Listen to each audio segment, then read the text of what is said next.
Good afternoon and welcome to BizTech's Asian Midday Market Watch. It's Thursday, the 16th of March, and we have our regular guest, David Kuo, founder of the Smart Investor Singapore. David, good afternoon. Hello, Selamat Tenggahari, and what an exciting day for everyone. Well, it's a really exciting day. And so we've got to start with the unfolding Credit Suisse crisis, which basically compounds the banking crisis that's just started over the weekend. So just to recap, shares in Credit Suisse plunged 24% to a record low after it said that it had found a weakness in its financial reporting. Now, then shares have been suspended, and the Swiss National Bank and the Swiss Financial Market Supervisory Authority has tried to calm fears and said that they were ready to help Credit Suisse if necessary. Now, David, what's your thoughts on this latest saga? Well, it wasn't just a slight problem with the accounting over at Credit Suisse.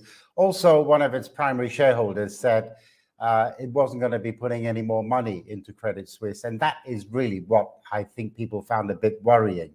But when you have a look at Credit Suisse, it's had a pretty checkered past. I mean, there are lots of things that it has done in the past that has costed an awful lot of money. Some people may remember Archegos, the hedge fund that cost Credit Suisse billions of dollars. And so when you have a look at a bank like that, you just think, is it on the right path? Is it able to turn itself around? And if it can turn itself around with support, say, from the Swiss National Bank standing behind it, then I think it has a good chance of surviving. The boss at Credit Suisse has come out and said the balance sheet is strong and that it is able to withstand a lot of things. But unfortunately, if its customers start withdrawing cash from Credit Suisse, in other words, a kind of mini bank run, it will put pressure on Credit Suisse, and something needs to be done in order to stem that. No bank can tolerate customers withdrawing their funds. And by no bank, I mean every single bank. My understanding of banks over the years has been a bank's solvency is based on its perceived solvency. In other words, when we put money into a bank, we perceive it to be solvent. Now, if all the bank customers, regardless of the bank, and I'm not going to name banks because people are going to take it the wrong way and say, oh, David said this bank is now insolvent. Any bank, right? If its customers went and queued up and said, I want my money back, the bank is going to be insolvent, right? The bank is not going to be able to give everybody their money back. It's as simple as that. And so what we saw with SVB was somebody shouted, fire, and then everybody went and said, oh, let's take our money out. And in this day and age, unlike in the 1960s, when I did see a bank run in Hong Kong, at that time it was Hang Seng Bank. Customers went to Hang Seng Bank, queued up outside the bank and said, I want to withdraw my money. If HSBC had not come and rescued Hang Seng Bank, there would be no Hang Seng Bank today. It's as simple as that. But HSBC came along and said, no problem, we'll take over Hang Seng Bank. And then suddenly the queues disappeared and nobody queued up outside Hang Seng Bank to ask for their money back anymore. In this day and age, because of digital banking, because people can withdraw their money, you don't see queues outside banks anymore. So somebody says, fire at Silicon Valley Bank, and then everybody presses a button and says, I'm withdrawing my money. No bank can tolerate that. No bank can stand that kind of pressure. And so whether we're talking about Credit Suisse, whether we're talking about Silicon Valley Bank or any bank, it is going to come under pressure. And what is surprising to me is that people are surprised. When you have a look at what the Federal Reserve is doing, it's increased interest rates from 0.25% to over 4% at the moment in a very short period of time. When any central bank does that, Brian, something is going to break.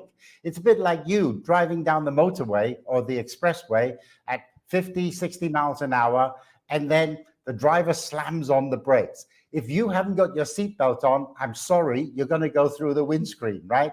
It's really that simple. And so something is going to break as far as the interest rate hikes that we've been experiencing right now, Brian. And Okay, more, so that brings me to an interesting point, David. Then the interest rate hikes, the Fed is due for another hike next week. How do you think? What are your thoughts on how the Fed would react? Prior to this, we were looking at far more aggressive hikes. Now people are talking about no hike next week. right. Okay. I'm going to throw the question back at you, Brian, right? It's almost as though I'm interviewing you at the moment. Do you think that the bank, the central bank, the Federal Reserve, didn't anticipate this? Do you think that Jerome Powell and the rest of his committee, when they were increasing interest rates, did not anticipate that there was going to be a problem? Did they think it was going to be a cakewalk, that they were going to be able to increase interest rates at half a percentage point, 3/4 of a percentage point, 1/4 of a percentage point? Do you think that they were so naive that they honestly thought that nothing was going to break as they started increasing interest rates? What's the I answer? think not. I Well, think not because exactly. exactly. But the thing is, David. So here's the thing with the U.S. banking system. They did a stress test on the large banks. Yeah, They were fine. They knew the large banks would pass the stress test. They probably thought, we'd lose a couple of small ones along the way. But yeah. I think perhaps they miscalculated that a bank the size of Silicon Valley Bank perhaps would be impacted because that is the 16th largest bank in the US. That's not a small bank. Sure. But look at how quickly the Federal Reserve came up with a plan. I'm going to have to refer to this because it's an acronym. It's called the BTFP, right? It's called the Bank Term Financing Program. In other words, what they're saying is that if a bank is in problems, if a bank has trouble, then what we will do is to take some of the assets that it has. Say, for instance, they bought bonds, good quality bonds, they will swap that for cash, right? The problem with the smaller banks is that they went out and invested the money that depositors had put into the bank. That's what they do. That's what they have to do. They have to do. Yeah. And they were hoping to hold this until maturity. Unfortunately, when people start coming and saying, I want my money back, then they're going to have to sell these assets. They're going to have to sell these investments, even if they have to sell it at a loss, right? And so what the Federal Reserve has now come up with is this thing called the BTFP. In other words, if you have got investments and they're good quality investments, we'll take them off you, right? And we'll give you in return for that cash. And then you can refund your customers. Hopefully that will quell things. But I think if the Federal Reserve does not increase interest rates next week, then I think we should be worried, right? Because it means that the Federal Reserve, number one, wasn't prepared, and number two, it's going to lose credibility because its job is to ensure that inflation comes under control. If it doesn't increase interest rates, it means that everything that Jerome Powell has said in the past is nonsense, right? All this talk about, inflation is the big problem that we have. If we don't control inflation, then it's going to be a problem for us later on. If he doesn't do it, then it means that we can't believe a single word that he said previously. That's a really interesting thought there. But on a lighter note, slightly lighter note, we've got Mark Zuckerberg saying that employees who work in person are more productive. So this is just after announcing the layoff of another 10,000 people in Facebook or Meta. And the key thing with that is, after having declared, of course, that 2023 was going to be the year of efficiency. So year to date, then that announcements then take the number to over 21,000, I believe, on top of layoffs the previous year. What are your thoughts on this, David? Right. I'm not entirely sure if Mark Zuckerberg is familiar with irony, right? But what he said is really ironic. Here is a company that believes in the metaverse, right? The metaverse is a place where people are going to be able to work, rest, and play at the same time. Meanwhile, he's saying that, Oh, only if you come back into the office are you productive.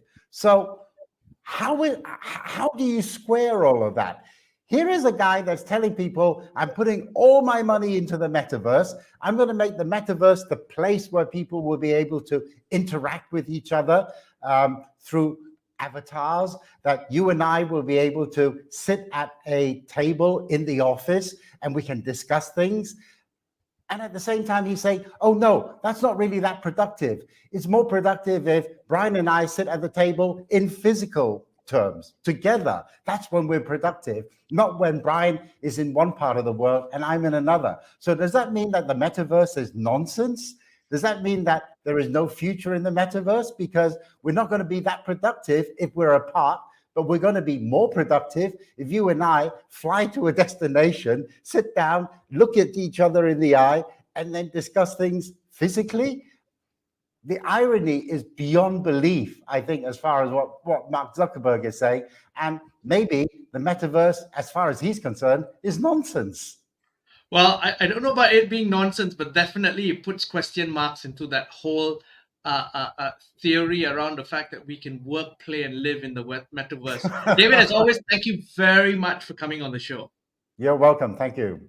Now, we've been speaking to David Kuo, founder of the Smart Investor in Singapore, on BizTech's Asian Midday Market Watch. I'm Brian Fernandez. This interview will be on our website, www.biztech.asia, as well as our social media platforms. It'll also be on our syndication partners, TV stations, radio stations, and websites. Thanks a lot for tuning in.